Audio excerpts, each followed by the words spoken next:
I spent 3 days in Russia with no cell service, couldn't function at all, and then I gassed my car up today.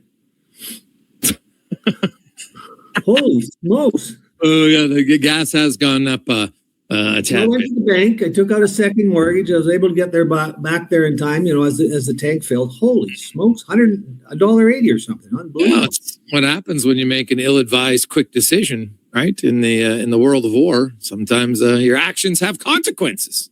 Kind of how it looks for a lot of us here right now. So yes, it's not great. Now you mentioned you had no cell service over in Russia, but weren't you there with people that you knew? Like, who'd you need to get a hold of? Like, isn't it nice not having a cell phone for a few days? Well, it's not bad early on in the day because you're 9 hours plus, so everybody's sleeping. But you could get WhatsApp in the hotel because you got internet. But after that, it's like I had to have players that played in St. Petersburg that I was seeing there, Rocco Grimaldi and Joe Blandisi. So I would text them from the hotel. They would call the Russian equivalent of Uber and have that guy pick me up. It was fascinating. It was just like but it was a great spot. It was a great experience. Hockey was good. Strange over there, but you can't use a credit card. So you had to take like $3,000-$4,000 worth of cash. You're paying. I can't use a credit card. No, the American companies won't process it because of all the banking restrictions. Now they'll take Russian credit cards, but right. I never applied for one. But so that was interesting. You have to run to the bank, and how many rubles do we need again? 300 million rubles for that coffee? Okay, I'll go get it. You go to the bank, you make the change, you come back, and then you find out in a couple of instances, geez, I didn't convert it right. I'm like 500 rubles short. So it was fun, but it's. When was the last time you were in Russia? About 8 years ago, but back then there was no war. I just used my credit card. It wasn't like, outside of last time was pretty interesting because I had some meetings with a few of the oligarchs because we were going to try and set up a competing opportunity for the players when the league had locked them out, and the meeting kept getting extended, and then so my visa only is 30 days. So I girl at the front desk, she calls me. I said, "Hey, you're here 5 more days and your visa expires in 2 days." I go, "Yeah, whatever." "Oh, no, sir, it's not whatever." They'll come and arrest you, and we have to tell them, or they'll come and arrest us. So the oligarchs flew me to Helsinki. A guy named Igor picked me up in a black Range Rover. I thought it was like a Mission Impossible, part 17 or something. He dropped me off at a travel agency where the women looked like Victoria's Secret models. They took my picture. They filled out all the forms. He went over to the embassy and said to me, "You hungry?" And I went and had a bite to eat. And he says, "I'll be back with your visa." And he was back with my visa before lunch was over. Then there's this massive snowstorm. It was unbelievable. This guy was amazing. Like just that light kind of snow, but piling up really quickly. And he had promised to get me back. I don't know what oligarchs do to you if you miss you caused a guy to miss the meeting, but he's up on the sidewalk. So that was fun too. But I've never had anything but an interesting time over there. I still laugh because there's these guys dressed like Putin and in the square in Moscow. So I took a picture with one, and he was such a lookalike. I shared it with one of my family, and they were telling everybody I met Putin, and I just didn't have the nerve. Even to this day, I hope they're not listening. To this day, I never told them I actually never met him because they had told all the friends. Ago? Yeah, you probably. I would hope you're not meeting him this year. That wouldn't have been. That probably wouldn't. Well, I'd like to meet him. Maybe meet him for some other purposes, but me, maybe George the Rock, and a few of the boys. But no, I didn't have any. Obviously, any interest. So with the war going on in Russia, I'm kind of intrigued. Like obviously they're bombing and attacking Ukraine, which is awful. So in Russia, are there, other than not using the visa or anything, like are people that are playing in the KHL in those cities, like are they even remotely impacted? Like do they understand that obviously they understand there's a war going on, but are they feeling any effects of the war in Russia, even though because most of it's in Ukraine? No, I mean not other than the ones I talked about. No credit cards, got to use cash and stuff. I mean, I'd never been to St. Petersburg before. I'm walking down the main drag and a bunch of different stores. I went to Stars, which is the Starbucks of Russia. It looks exactly the same. They've ripped off everything, but there's, pretty much what you need. A lot of nice stores. Food was amazing. Corn chowder and fish soup. I went back 3 times for that. So, yeah, I mean, you can see life's pretty good. I went out to a restaurant pub with Joe Blandisi, who played with the Marlies and about 100 games in the NHL, and Joe's over there, and I said to him, I said, Joe, I'm looking around. I said, if I take a picture of this and send it home, they'll think I'm in Ireland at like an English pub. And no, I can't understand what anybody's saying, but it's just kind of a noisy pub. And people seem to be having a really good time there. Not much is, I can't see much has changed for them. They're not anywhere, they're not being bombed or affected by it in any way. I'm not sure they're really paying attention to it, right? But I got to tell you, the one thing that was really fascinating, all the Chinese cars there. Like I've never seen these cars, Yahoo, Schmahoo, like the names I never heard of. Some looked frighteningly like Toyotas, but man, I had a couple of Ubers that unbelievable style, different. And I mean, not that I ever want to buy anything from that particular Communist Party, but just interesting. And it was, I mean, once you got there, it's a hassle to get there because very few countries will fly in. So I had to go to Turkey. So it's like I'm in Paris.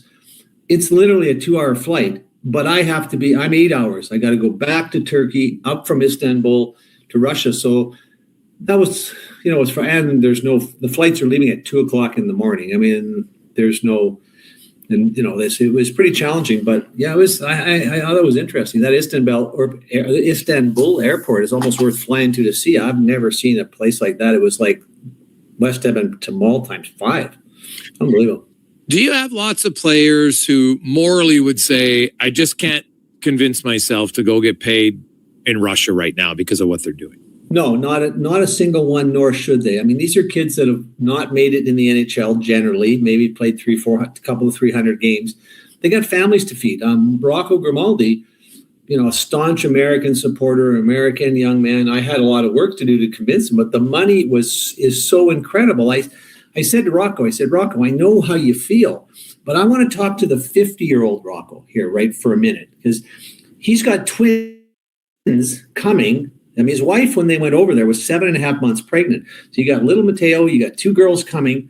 Wouldn't you like to be in a situation when you turn 50 and they say they want to go to Harvard because they just got admitted and you could actually afford it? It's not a consideration, nor should it be. It has nothing. The club has nothing to do with the Russian government. The fans have nothing to do with it. And these young men have to make a living, And, so a guy like Rocco Grimaldi goes over there for 3 or 4 years and puts, maybe $5, $6, $7 million after taxes in his pocket. He needs that money. And I don't think, I did some radio shows early on into this war and, people, were critical of, your Canadian players shouldn't go on. Really? Really? Like it's okay to fly over to China though. They're killing, various ethnic groups. It's okay to fly into Africa, but you think because there's a war going on that with none of us have anything to do with, a young man who has a family shouldn't go and make a living. I think what I thought was really fascinating, I've had 2 players whose wives have had babies over there. And I've got to give Abby Grimaldi a kudos for being a supportive hockey wife. She went over and had twins in St. Petersburg. But both of them said the best birthing experience they had, the best facilities, the best medical care. So it's really antithetical to what you would think. Now, they're likely getting sort of the oligarchs' hospital treatment, not what everybody else experienced. So, but, at the upper end of the economy, it's in many ways better than here. I'm surprised how people still to this day say things to me like, oh, Eastern Europe, what that's like. I'd rather live in Czechoslovakia, like that environment, than live in Canada. It's cleaner. There's more options. It's more interesting. The architecture is phenomenal. The people are incredible.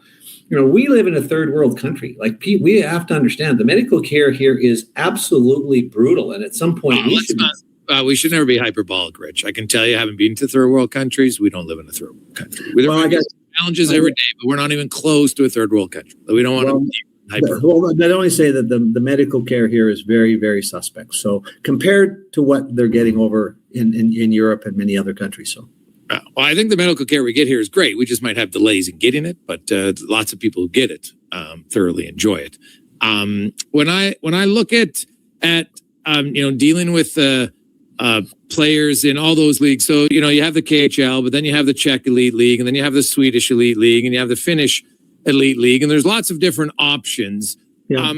What have you found? Like, which one do players like the best of the non-North American pro leagues? I would say there's 2 answers to that question. The one they like before they arrive, and how they feel after they arrive, because there's perceptions that are, people generally tend to gravitate initially to Switzerland if there's an opportunity. Money's okay. Money's okay there, but you might pay $300 for a pizza and a couple of beers. It's insane expensive. Then you go to, I would say, after players have been there, universally they love the Czechia. Prague, Karlovy Vary, Spa Town. Its English name is Carlsbad. There's some beautiful places there, and I was there with Devon Shore for lunch as I flew through, and he couldn't say enough. He just signed a 2-year extension, loving playing in Prague, just loving it. Yeah. So I would say, and if I had to do it, the money's getting better in Czechia. So it was a little bit behind for a period of years. Now, I would say from the players that have been to various countries, they like Czechia by far the best from a living perspective. Like Devon's kids are going to an English-speaking school. There's a lot of American companies there versus Russia, because all the companies have left.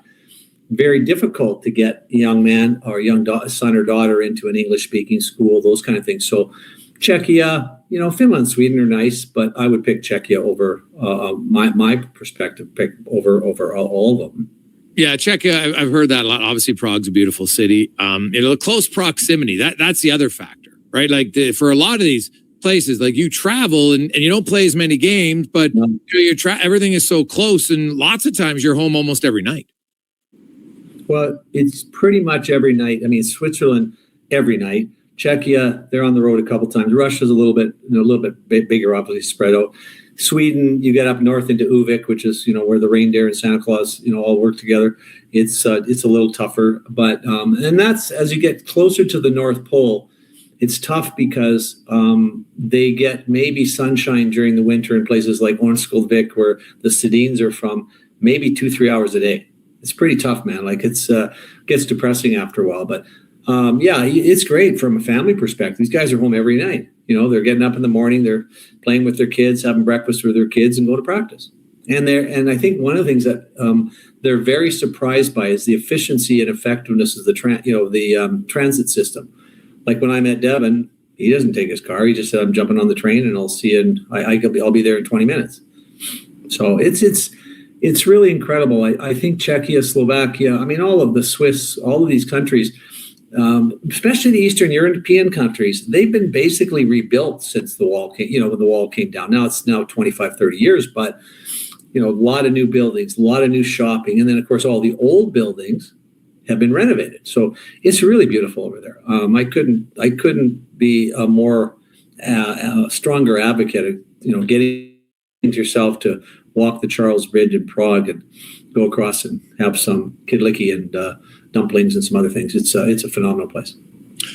When we come back, we're going to talk about the business of sport, and a little bit different because of the announcement today. The NBA is going to expand, and the expansion fee is $7 to $10 billion. Now that's what they're talking about. Obviously, it all depends on what someone's going to pay you. So we'll get to that and more in the business of sports here on Sports 1440. Rich Winter joins us, and Rich, we are going to have Max Muranov join us for the final segment, kind of a little different angle on the possibilities of sports and what it can happen for college and everything else. But first, the big news: the NBA, not a surprise, has been talked about for a while that they were going to expand. And it came out today that it's pretty much assured Seattle's most likely a destination, Vegas a destination. The asking price anywhere from 7 to 10 billion, which is pretty high. I'm curious. We'll get to the NBA in a sec, but are you surprised that in the CBA the players have yet to be able to get any sort of piece of the pie for expansion? Yeah, I've been surprised. I don't know that, but it hasn't been their focus. I think they're universally focused on their salaries, right? And I think it's such an abstract notion to them, and how to collect it, how to calculate it, I guess, and how to share it. It's so complicated. It's just not something that I'm not surprised, because the players aren't pushing leadership to do it, and it's ultimately their decision, right? No, that's fair. And I guess that, someone say, hey, maybe the owners would argue, you know what? Not a big deal. Now, you do wonder, like, how much more expansion realistically could there be? I know there's lots of talk right now, and I get why the owners want it. It's like, this is guaranteed money for us, right? We get a pretty significant piece of the pie, and away you go. We can debate. 32 just seems like it's a really good number. There's 16 and 16. It's 4 divisions of 8. Yeah. It works. You get to 34. Now you're going to have 2 divisions of 9. I would think somewhere across, probably one in the East, maybe one in the West, and there's 17 teams, and that changes things a little bit with the 84 games and such. And then there comes down to the question of, I don't doubt that there's enough players that can play in the NHL, but it's not like there's magically more elite players when you expand, right? It's not like there's a bunch of elite players who aren't getting opportunities in the NHL, and that's always the risk here. Arguably there might be 1 or 2, but maybe older players. But ultimately, you watch those games in Russia. There, you can fill in the middle 6, right? You can fill the second pair in, maybe not as capable as some of the top teams here. But you're right. It's just at some point there's just not enough players, right? So I don't know. I think it doesn't make a lot of sense, and it's interesting because you look at teams that are struggling now. Vancouver, where I am today, and Calgary, and these teams, like, where are they going to get those types of players? And when you get 34 teams, 36 teams, now you're, what is a prospect of picking up 2 stud players in a draft? Like, and you look at a team like Vancouver, how are they going to get back in the hunt? They don't have they probably don't have a top 6 forward. They maybe Hronik's a second pairing D on a good team, and they have no goaltending. Other than that, they're fine. So you think about, how do you get to a, 3 big studs, on at forward, a couple of solid D. I mean, look at Tampa's lineup. How do you get Kucherov and Hedman and Vasilevsky? You can get them in the draft, but if you get them in the draft, and if you hit a home run and get 1.5 of them every year for 4 years, you're still maybe, in halfway there. So, I think you add the teams, you just water down the opportunities for teams to recover, and then that hurts fan bases, especially in markets that are a little fragile. I don't know. There's a lot of factors, but owners' greed is pretty strong, and they like money. It's how they got to where they are, and I don't think they always look at the ramifications. I agree. 32 teams would be interesting. Now, if you told me you're going to put 6 NHL teams in Europe, now I might have some interest, right? Because now I create a global game, right? And those cities over there, not hard to travel to from the East Coast, or 6-7 hours by private plane, charter plane. That would be interesting to me. But, I don't know. I just don't, it doesn't make sense. But outside of these guys just wanting to line their own pockets, and maybe not for the best interest of the game. When you look, and you're over in Europe, and the ticket prices, I know it's not the NHL, but it's the top league in Sweden and Czechia and all those countries, and their ticket prices aren't the same. I know there's lots of people who've always talked about the moving over there. Then you got the time zone factors, right, of when are you going to play the games, and you could have a division of 6. And so, you would have, like, I would guess if an NHL team went over there, you might say, okay, you're going on a road trip, but you might be playing 10 games, right? You play each 2 teams twice or something, rather than just go for 1 6-game trip or something like that. It would, because otherwise you got to go there multiple times, right? Like, when you think about it, you go from Anaheim to New York, right? Yeah. That's a 3-hour time difference. And from New York to Prague or London, it's, you're looking at 4, 5, 6 hours. Man, I was in Russia on Monday and Tuesday. I came home Monday. You learn to adjust.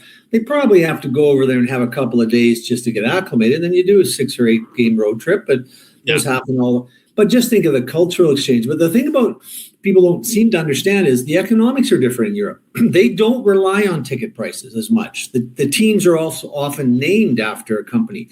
It's become traditionally expedient for them to rely on a lot more sponsorship as a percentage of their total revenue. So it may not be as big an issue as we think, but I haven't studied the economics, but they're different over there. And, again, I just think that would be, being able to players to experience the world. We're so isolated generally here that I think it'd be fascinating. But I mean, if the first league that does that will seize that space globally. And they'll probably make a heck of a pile of money by doing it. But I don't think we're going to see it in Gary Bettman's era by any chance. Well, and then the other thing is, like, the 6 European teams in the NHL would be at a massive disadvantage because if they're traveling, where are you going to play all your games? Unless you're going to say we got a division there, and they're going to play, half of their season against each other. You know what I mean? Otherwise, you got to travel a significant amount of time. Right, you can have 41 home games, but you got 40. Yeah, right? You're right. You're right. But again, I don't think it's as big as a challenge as you think because, like, when I go to Europe, I usually travel business class because you can sleep, right? So I basically sleep the whole way. I tell the stewardess, wake me up when I have to put my seatbelt on, and so that's not as challenging. And then it's just learning. Like, I've learned over time from going over there, and it works for me. I sleep all the way there. And on the way back, I don't, I maybe catch an hour, no more, because a lot of people, when they return, they'll sleep 3, 4, 5 hours on the plane. And of course, they can't go to sleep when they get home. And then they got 2 hours sleep the first night. And by the third day, they're almost, completely bagged. But, strategically, they have sleep experts, they have, sports scientists.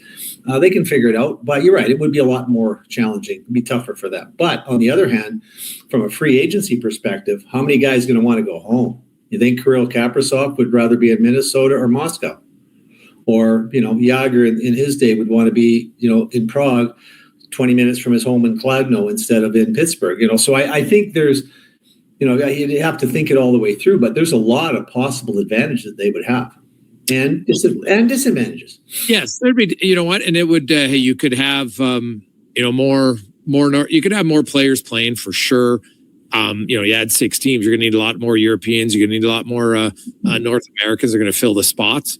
I don't know. Like, I know it's like I was joking earlier on my show with Justin Dunk. The CFL's talked expansion. It's never happened. Like, European expansion has been discussed for 2 decades, right? Yeah. We're not really any closer in 2026 than we were in 2006. So that's why I know that we keep hearing, MLB and NBA and somebody's going to do it. Well, nobody's done it.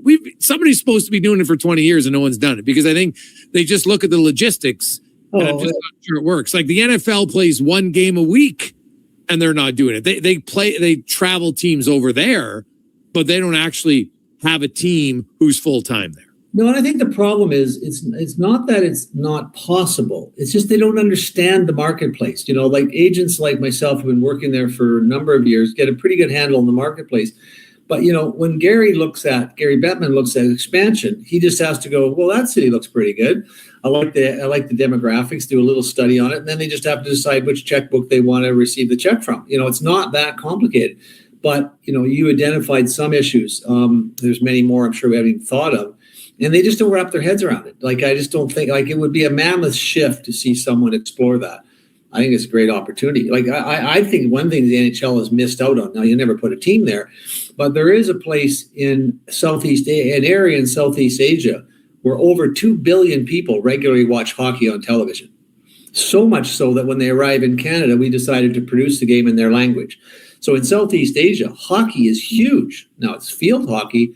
But if I ever had someone ask my opinion, I want to have a NHL outdoor game, the New Year's Day Classic, on the front steps of the Taj Mahal at midnight in India. Like, to open our game to that 3 billion person market would be incredible. And I just think there's lots of opportunities we miss. But you're right, the expansion that's a bigger challenge. Do you think NBA expansion impacts the NHL at all?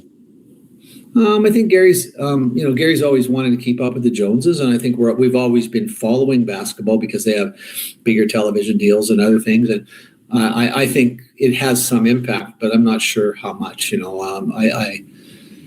have to get into Gary and Bill's head to figure that out. But they're paying attention. They know what's going on, and I think if there's pressure, it's not necessarily coming from within the NHL office. It's coming from owners that are going, like, hey, why not us, man? Yeah, expansion in the U.S., I don't love it.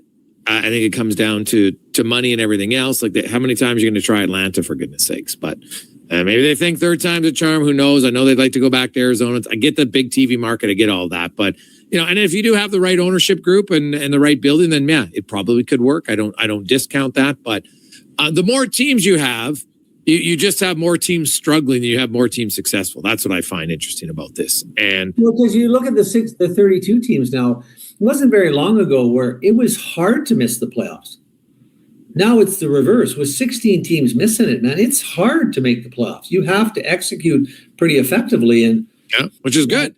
I think it's good. I don't know where the balance is struck, but when you see teams like Buffalo and out of the playoffs for 13, 14 years, or the Oilers had a similar drought, Calgary's likely to have a longer drought. I don't know. I mean, how does it affect the fan base? I mean, I don't think it affects it all in Canada, but ultimately, you worry about that a little bit. That's why baseball. Look at we've gone one way and baseball's gone completely the other way. And I think it's become, their shift has made the game way more interesting for various fan bases. But I don't know what the ideal is, but I would like to see we mentioned this when we had Bill Daly on. He said, I'd like to see the teams that don't make the playoffs play some kind of a round robin tournament for the first pick overall. Those games. Now, Rich, as an agent, you try to sell that to your players. Wait a second. You want me to play games for an 18-year-old?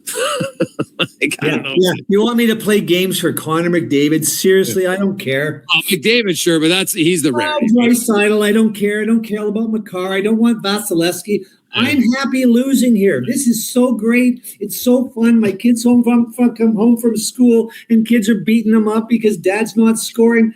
They don't want anybody. But I think at the end of the day, they won't just be doing it for that. The economics, the games overseas here when they have the relegation games, like who's going up. Oh, yeah. Those are way more interesting. Like, geez, we're not even going to be in the friggin' league if these guys don't pick it up overnight. We're down 2-1. And so I think that it creates a dynamic that, replace the world championships with a draft tournament. I like the idea. And I just think it would, and it's not hard to sell because players aren't, they understand the marketing and the economics of the game. And believe me, if there certain years, it'd be very exciting. No, now that you say, maybe some guys will be like, hey, you always hear, well, I want my body. I go to the World Championships because I want to get used to playing longer. So in a way, this could. I hear that all the time. All the loser teams Brad Treleving's always telling me, I really like my guys playing in June. Well, there's a way to deal with that, Brad. Mm-hmm. You may want to draft. You may want to trade. You may not want to give Mitten a first-round pick for Carlo. You might want to, kind of do something in out of your office. But I think in the World Championships, like there's not every player going, but there's a pile of players there playing for nothing. But if I was playing for Connor McDavid, I'd be coming into practice early. Fair. Take a quick break. When we come back, a unique little special inside the business of sport next on the Gregor Show, presented by PlayAlberta.ca. Business of sport. Now, today we always talk a lot about how players eventually lots of players will go over and play in Europe, and we rarely talk about the players that come over to North America from European countries. In the case of our guest, came over from Russia, joined the Western Hockey League in 21-22, spent 4 seasons with the Hitmen, then got traded, finished his career at the Vancouver Giants. And then a lot of players will go back to their home country. But Maxim Muranov did not. He actually signed, he's playing at Niagara University. And he joins us now. Maxim, how you doing, Matt? Good. How are you guys? Excellent. So kind of take me through the decision as you came over here in 21-22. I guess let's start. Was the NHL the goal? Because a lot of guys will stay in Europe and play in their junior leagues before they come to the CHL. Why was the CHL a better choice for you? Well, absolutely. It's NHL is a dream, and kind of talking to my parents and agent back in the days, and decide to play in the best junior hockey in the world. And if I knew back at 17, I would have to stay 3 years long.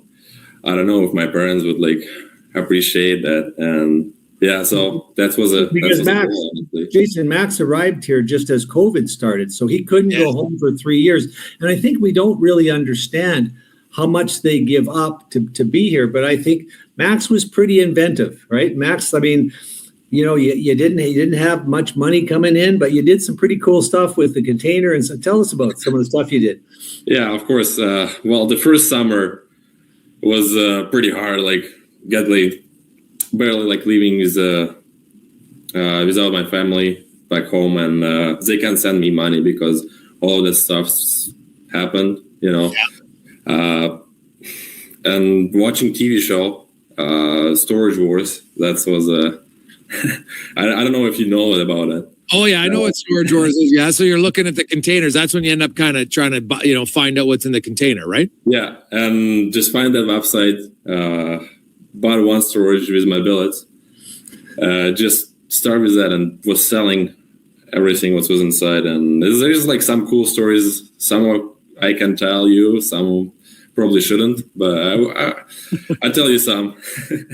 So there's lots of good stuff like jerseys, signed jerseys, and NHL jerseys like Datsuk and stuff. It was awesome, and honestly, like I made lots of money on that, and that's kind of keep me going in that.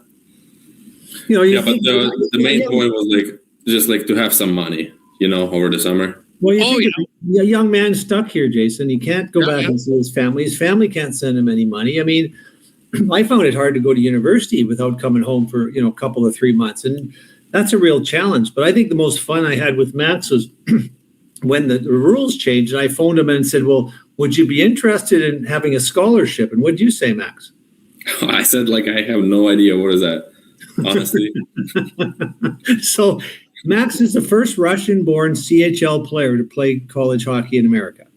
So, yeah. And what's surprised, I shouldn't be surprised. Matt's a pretty gregarious guy, but tell us how you're doing. I mean, tell Jason the 5 courses that you selected for your first semester. When I heard, I thought you were out of your mind. What were you? Well, yeah, sorry. It's my major is finance, so it was microeconomics, accounting, and statistic.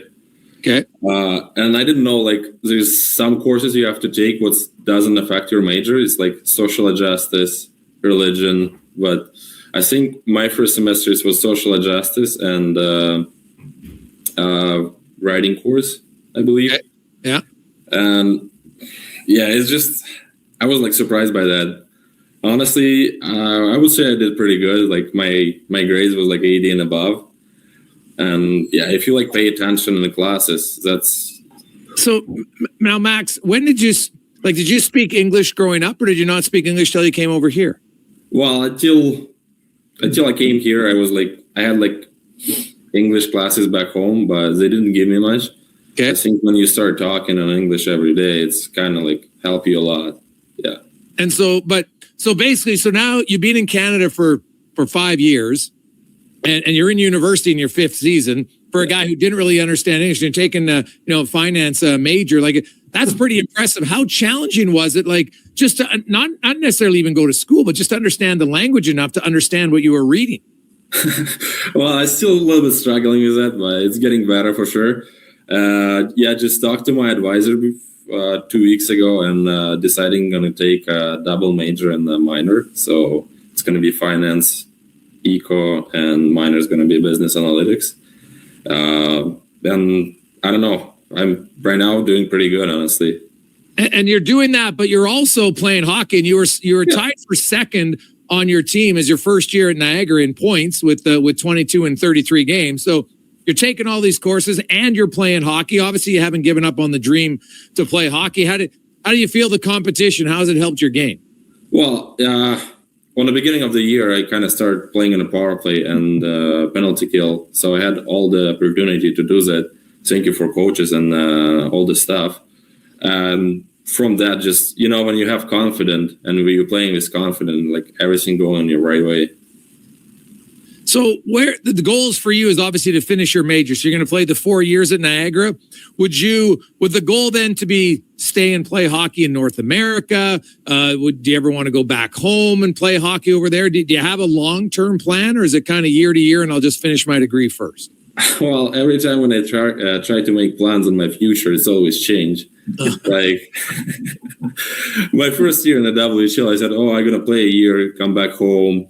on the summer, and so I obviously I want to play in North America. That's a dream for me, and it's always been. So we'll see how is it going to go. Well, I look at it, a young man from Russia has a double major in finance.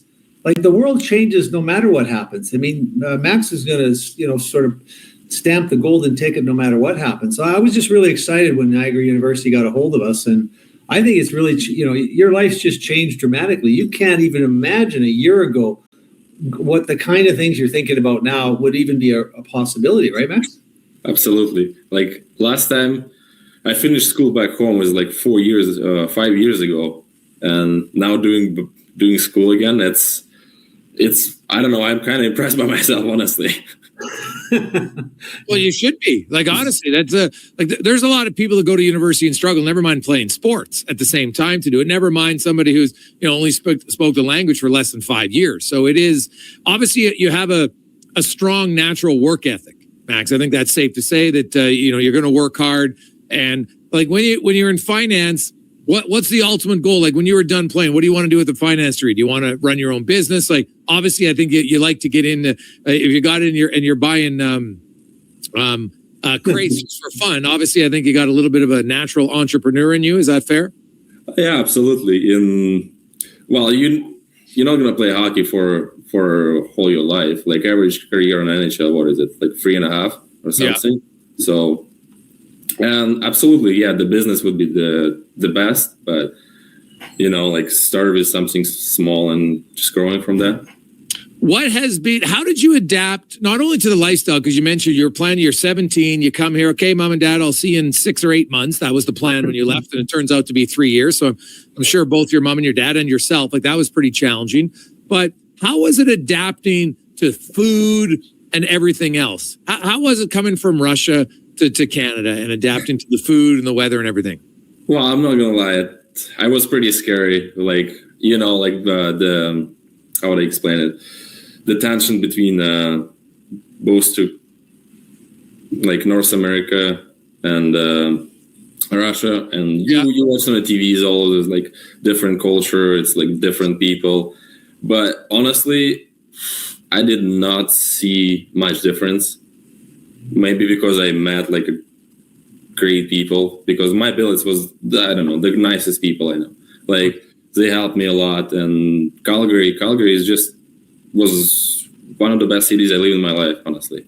I have to say, Max, I would say the food's a lot better in Russia. At least it's different. It's richer. I really enjoy it. I don't know if I told you when I talked to you, I just got back from St. Petersburg. So I think there's a lot of things food-wise, I think, probably a little healthier in Russia, maybe in Europe general, than we eat a lot of fast food here. Yeah, Europe is way healthier. They don't have nearly the crap we have. And the funny thing is, Rocco Grimaldi's wife was telling me the bread is so amazing here over there, but it doesn't last long because there's very few preservatives in it. It's all natural stuff. So you eat that, you got to get bread 3 times a week because it doesn't last. I mean, so there is food over there that just, it's cleaner and healthier in a lot of respect. Heavy, like they have a lot of sauces and fair amount of meat, but food's really, it's more homegrown, homemade, even feels homemade even in restaurants. Well, I'm not really picky about it. I still think the best food is what it is. It's my mom cooking. So that's what most of us would think. Now, have you made, like, for your teammates, did you ever make them like a special Russian dish? Yeah, actually, like, just not long time ago, I went over the coach's house with one of the Latvian guys in my team, and we cooked borscht. It was pretty good, honestly. I'm not gonna lie, you would love it. But no, I've had, now when you make your borscht, you got beets in it. What's in your borscht? Beets, carrots, onions. Okay. It's lots of stuff. Like, the most of it is just this is the bouillon. I hope I said it right. Yeah. And you have to cook it pretty long. It's like taking 2 hours. Now, Max, growing up and even now, like, who are your favorite players? Who do you watch when you're watching hockey to say, hey, these are guys that I try to mirror my game after? I try to take some things from their game. Yeah, well, when I was young, it's always been Alexei Kovalev, because went on his camps a few times, and it just met the person, and it just unbelievable. Like, helped me a lot. We actually was like, my parents was like friends with them, and it was just like a nice opportunity to get to know the legend. Also, Andrei Kovalenko, like a big guy. Yeah. Hey, here in Edmonton. Yeah. But right now, I would say I would compare myself to like Nichushkin, and I usually watch his games. Kind of play strong and kind of familiar games for me. Well, Alex Kovalev, for just pure natural ability, was one of the most skilled players I think I've ever saw. Like his stick handling ability, and like when he wanted to, he could take over games. It was phenomenal. And I know Mike Keenan has a hilarious story because Kovalev didn't you should ask him next time you see him. You ask him about the shift that he had when Keenan wouldn't let him come off the ice. That's a legend shift. It's unreal because he was stood up because he didn't really. He's like, well, I'm good. I don't need to change, and so they just kept them on, and then it became kind of. I think it was like 6 or 8 minutes, something ridiculous, like maybe even 10. It was kind of ridiculous. There'd be a whistle, and he's like, no, you stay out there, and so and he ended up scoring late in the shift, which made the score better. I know the shift. Yeah. So that's awesome. So Max, how was your first year? Did you find just overall the quality of play compared from the WHL to playing in Niagara? Well, the college hockey, the guys is older, maybe less skilled, but they know the right time and position they have to be at. So you have less time to make a play. But other than that, it's been pretty good for me. I told you, like, I had confidence to play because I had all the opportunities, and yeah. Anything fun that you've done away from hockey in Canada that's like one of your favorite non-hockey things that you've been a part of? Storage Wars. Are you still looking to buy? Like, are you still looking to get involved in the next Storage Wars, or what? You still searching? I don't know. I will update you. Don't worry. Oh, maybe you could find something for Rich in there. That would be good. Well, Max, thanks so much for joining us. It's a great story. It's something we'll be following, and best of luck on the ice, and best of luck getting your degree. Yeah, thank you so much. This was nice. Okay. Awesome. Take care, Max. Talk to you soon, man. Yeah, you too. Okay, there you go. That's Max Muranov. He's only 21 years of age. Came over here at 17. Barely knew a lick of English. As you mentioned, I took some classes. Didn't really help me.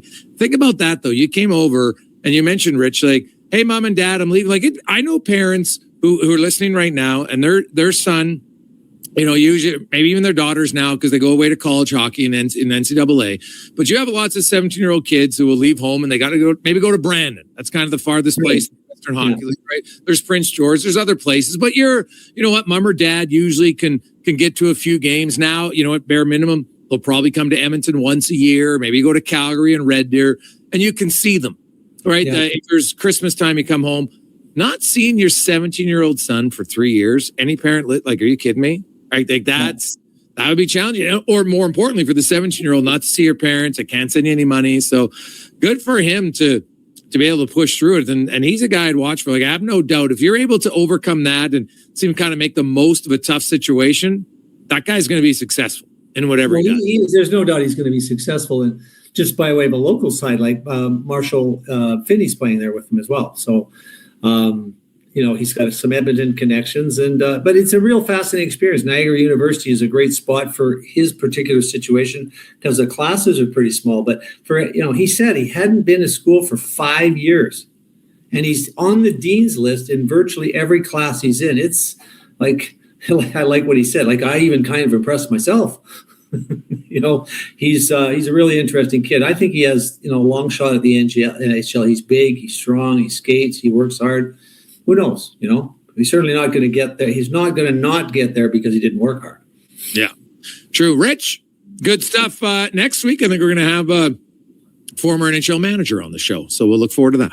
Yeah, it should be fun. So we'll talk to you soon and have a good week. And, don't drive too many miles on those cars because got to save some of that gas money for college educations.